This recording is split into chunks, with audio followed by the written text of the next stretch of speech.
예, 요 나오는 게 어제 신호입니다. 코스피 최고 신호들이 어제 들어왔죠. 턴이 어제 삼성전자 하나 코스피 코스닥 레버를 정리할 지점에 최고 신호들이 완성됐었고, 또 삼성전자는 어제 고 신호들이 들어왔는데, 이게 오늘 아침이라요. 아침에 중고 고고고고고고 이 코스피고, 또 삼성전자는 중고 중중고 뭐 이래 들어왔는데, 오후에 이제 장이 마치고 신호들을 보면 코스피는 중고 고고 중 이렇습니다.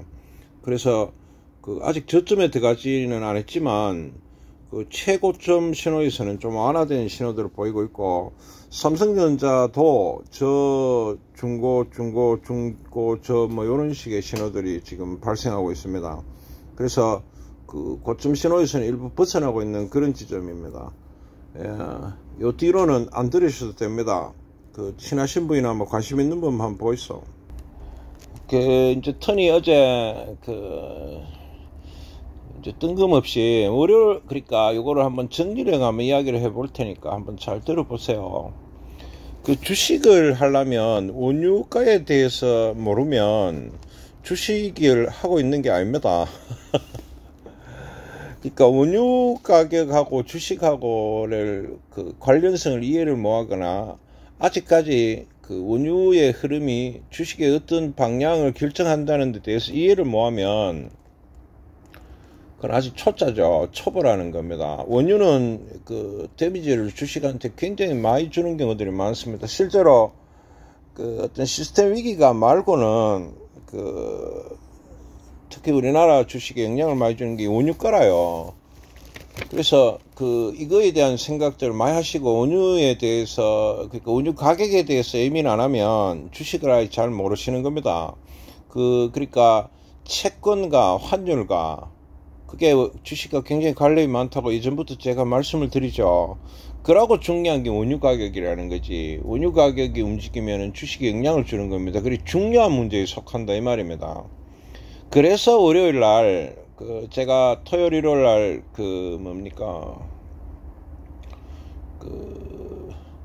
이제 코스피 2,500을 뚫고 삼성전자 65,000을 뚫을 거라 예측을 했는데, 월요일 날 갑자기 사우디에서 오펙에서 감산을 하면서 원유가가 굉장히 충격을 하면서 $80를 넘어갔죠. $80 넘었잖아. 월요일 바로 이래 넘었었어요. 순간 밤새 깜짝 놀랐지. 그래서 턴 같은 경우는 이 $80가 넘으면서 이거는 프로블럼, 문제라고 생각했다 이 말이다. 문제가 발생했구나 라는 생각들을 이미 했는 겁니다. 파월이 금리를 한 번 두 번 더 올릴까 하는 거 이상으로 이것도 지금 현재 상황에서 문제라고 인식을 하는 겁니다. 그리고 그 차이가 일어났는 거라. 이번 주식에 매매를 할 때 저 같은 경우는 원유가 문제다고 판단을 월요일날 했는 겁니다. 여러분들 아시겠어요? 그런데 어떤 금리 인상이나 그거는 수치가 명확한데, 원유 가격은 수치가 불명확해요. 앞에서 제가 말씀드렸지만은 코로나 때 원유가 남아 돌 때 비행기가 쭉 날아가가 저장고 사진을 찍어가 거의 다 찼네, 이런 식으로 원유의 어떤 재고량을 측정을 하더라고. 굉장히 무모한 방식이지, 주먹구구입니다. 그래서 원유 가격은 항상 이렇게 어떤 매매를 하게 되면은 저 같은 경우도 자주 물립니다. 자주 물리는 거지.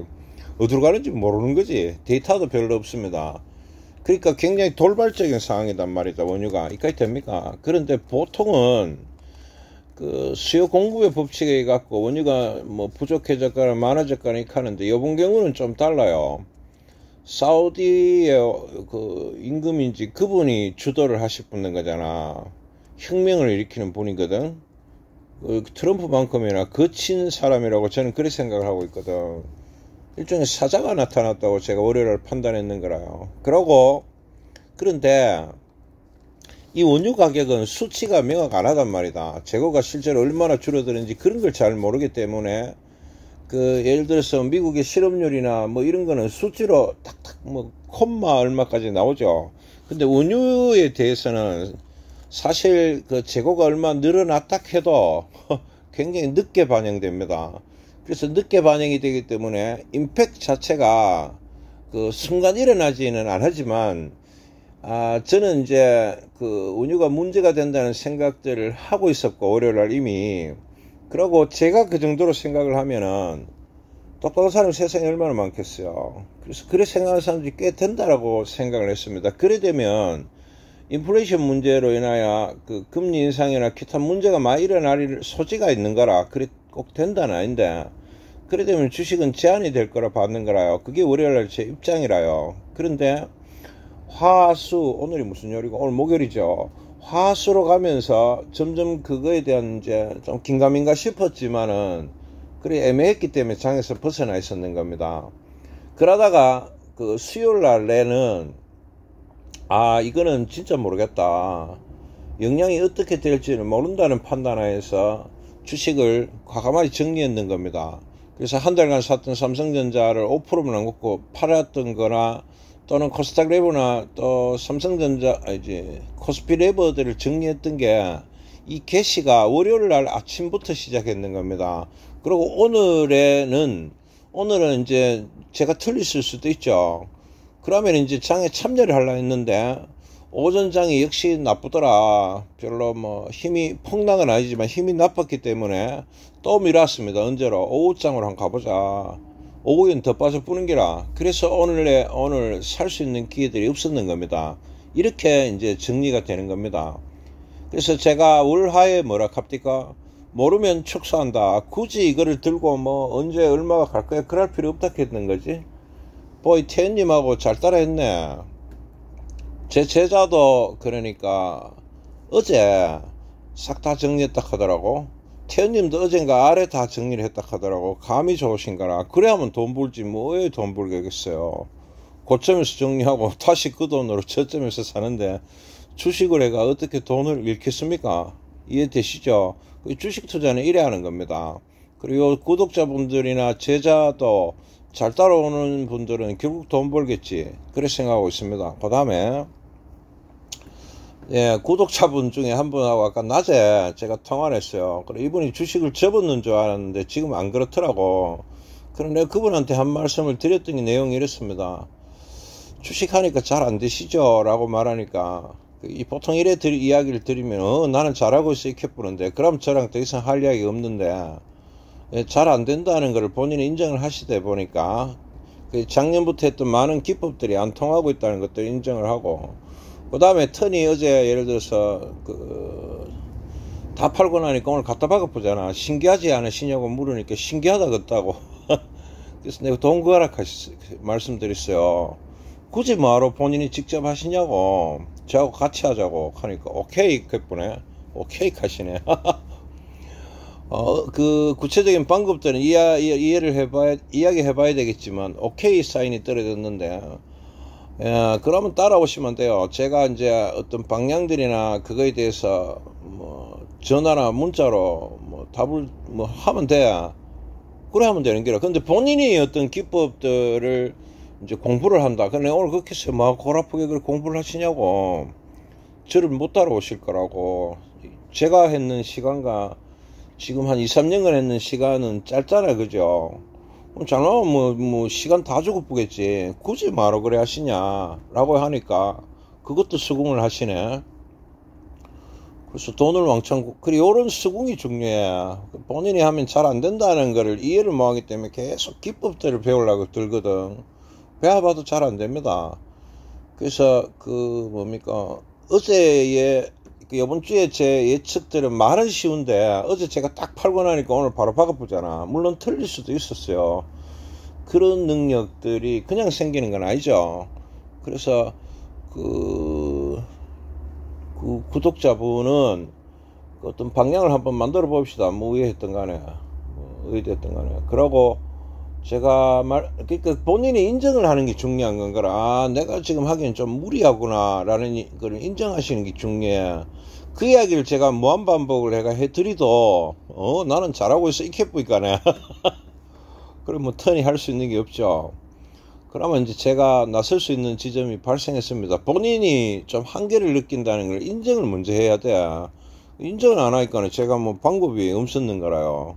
본인은 도저히 못하겠다 이거라. 그래 내가 배워라 하는 말을 자꾸 했는가라요. 근데 배우지도 못하겠다 이거라. 배우지도 못하고 그러고 본인은 매매를 하겠다 이렇게 하는데 제가 뭐 할 수 있는 말은 없잖아요. 맞아요. 아까 그 낮에 통화하시는 구독자분은 그 이제 본인이 한계를 일부 인정을 하는 거라. 그런 태도가 중요하거든. 졌을 때 졌다 하는 걸 인정하는 것도 굉장히 중요합니다. 막 바닥바닥거리 봐야 몸만 힘들지. 그리고 제가 좀 공격적으로 이야기했죠. 해도 안 되신다고 하지 마시라고. 그렇게 할 필요가 뭐 있냐고 그렇게 힘들게 하니까 또 인정을 하시네. 그래서 이분은 두 가지. 한계는 본인이 지금 한계의 어느 지점들 명확히 이해를 하시고 있는 거고, 그게 중요하다고. 사람이 자기의 한계를 이해를 못하면 곤란하죠. 터는 요번 주 같은 경우는 제 한계를 인정했는 겁니다. 잘 모르겠더라 이거라. 그래 파는 거지. 근데 본인이 막 자신만만하면 또 들고 왔겠지. 그럼 오늘 박살 났겠지. 몰라요. 하여튼 그 다음에 그 뭡니까, 본인이 한계를 인정하시고, 그 다음 제가 이제 뭘 하면은 차라리 저하고 매매를 같이 안 해보시죠. 본인이 매매를 안 한다는 이야기거지. 그럼 뭐 제가 어떤 콜을 드리거나 이런 것들을 할 수 있겠죠. 예, 요 지점에 지금 들어갔는 것 같아. 자, 그만하겠습니다. 오늘은 이제 하산을 하려고 합니다. 며칠이고 4월 6일 날 그 코스피와 삼성전자는 어제보다는 신호들이 완화됐다. 많이 꼬르박이 그런 거지. 턴은 오늘 또 일단 보류하고 있다. 그 다음에 그 구독자분 중에서 본인의 한계를 인정하는 거, 그 훌륭한 태도입니다. 굳이 그렇게 힘들게 하실 필요가 없다는 거지. 뭐하러 그래 합니까? 제가 콜을 드리는 부분들을 그 한번 고민을 이제 하시는, 그럼 되는 거라. 아니면 대고 하고 배우시든지. 그런 건 난 모르지. 답답한 사람이 우물 파야 된다는 하나, 턴은 안 답답다고 라는 지점들에 대해서 이제 이해를 좀 하시기 시작하네. 그 다음에 이제 뭐냐, 이제 하산해야 된다는 거. 머리 아프다. 오늘은 주식을 좀 바라만 봤어요. 왜 그렇게 하니까 상위점에 샀던 인버스가 또 수익에 도달 할랑말랑하네. 마이너스 0.00 1%인가 이래요. 99점 몇 프로 났더라고. 내일 휘청하면 또 팔리겠지. 요번에 새로운 기법으로 해가 가 보고 있니라고 그랬어요. 삼성전자하고는 좀 애식물 사고 몰라 했던. 자, 이제 특별한 일지는 없습니다. 오늘 그만하겠습니다. 지금 제가 살짝 좀 지쳤거든요. 요번 주에 이 뭐 멘탈을 너무 그러니까 정신 기력을 너무 소모를 많이 해서, 봐도 그렇지만 5일 내도록 4일 내도록 바둑 뜯는 거죠. 힘들어 죽겠어. 그 수에 대해서 너무 생각을 많이 해갖고. 하산하도록 하겠습니다. 오늘 며칠이고 4월 6일 날 모두 편안하고 즐거운 저녁 되십시오. 끝.